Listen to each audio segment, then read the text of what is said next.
சிறடிக்கு ஆசை சீரியலில் நம்ம முத்து மீனா அவங்க வந்து பார்த்திங்கன்னா அந்த காம்படிஷனில் ஜெயிச்சிட்டாங்கன்னே சொல்லாங்க. 2 பேர் ஜெயிச்சு ரொம்ப பயங்கரமாக செலிப்ரேஷன் பண்ணிட்டு டான்ஸ் ஆடிட்டு கொண்டாடிட்டு வராங்க. அவங்க அம்மா கூட கேட்குறாங்க, மனோஜ் நீயா ஜெயிச்சா? சுத்திட்டையும் கேட்குறாங்க. சுத்தி நீங்களா ஜெயிச்சா? நாங்கள் ஜெயிக்கவே இல்லைங்கம்மா, நாங்கள் எதிர்பார்த்த மாதிரியே வந்து பார்த்திங்கன்னா முத்து மீனா அவங்க 2 பேர் தான் ஜெயிச்சிருக்காங்க அப்படின்னு சொல்கிறாங்க.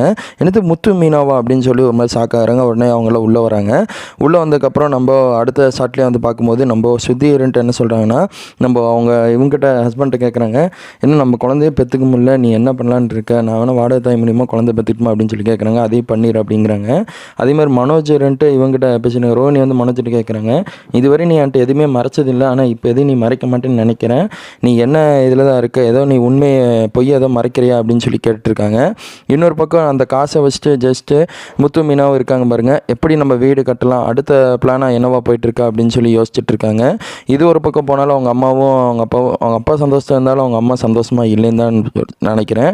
ஏன்னா ரோகிணி அவங்க 2 ஏற்கனவே அந்த விஷயத்தில் வந்து எப்போ மாட்டு போகிறாங்க அப்படின்னு சொல்லி நினச்சிட்டு இருந்தோம். ஆனால் ரோகிணி அவங்க இன்னும் மாட்டாமே இருக்காங்க.